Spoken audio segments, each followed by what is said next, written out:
الحمد لله رب العالمين۔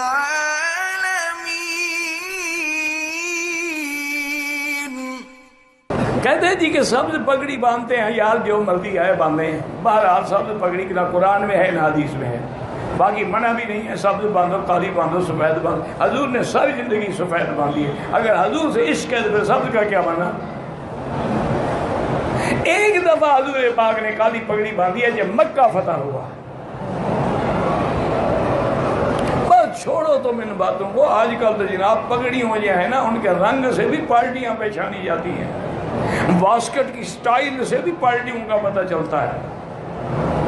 انا للہ و انا الیہ راجعون، تاکہ نظر آئے کہ یہ اسی پیر کے مرید ہیں، سارے ایک جیسا لباس۔ اس سے بڑا ریا کوئی ہے؟ اور جب ریا ہو جائے تو عمل بچتا ہے؟ اچھا، بعد میں ٹوپی آپ نے اپنے طرز کی بنائی ہوئی ہے، اس ٹوپی والے فلاں پیر کے مرید ہیں اور اس ٹوپی والے فلاں پیر کے مرید ہیں۔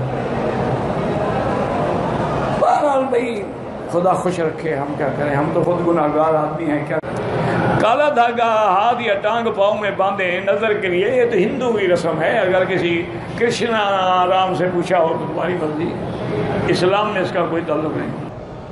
بہرحال گڑے میں جو کافر ہندو تانت ڈالتے ہیں وہ بھی حرام ہے، داڑھی کو گرے لگانا بھی حرام ہے بالکل۔ تانت کہتے ہیں یہ ہندو لوگ جو ہے گلے میں دھاگا بنا کے خاص پہنتے ہیں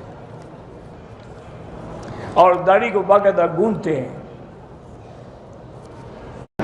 انگوٹھی پہننا جائز ہے، بالکل جائز ہے، لیکن شرط یہ ہے کہ وہ چاندی کی ہو، سونے کی نہ ہو۔ اس میں اگر کوئی پتھر پہنے وہ بھی جائز ہے، کوئی منع نہیں ہے، لیکن وہ پتھر نفع نقصان کے مالک۔ لوگوں کا رواج ہے اور جی یہ پتھر کے اعداد میرے نام سے ملتے ہیں، یہ پہنوں گا نفع ہوگا، یہ پہنوں گا نقصان ہوگا۔ یہ عقیدہ رکھنا شرک ہے۔ نفع نقصان صرف اللہ کے ہاتھ میں ہے، اللہ تبارک و تعالیٰ چاہے تو عطا فرمائے، نہ چاہے تو نہ عطا۔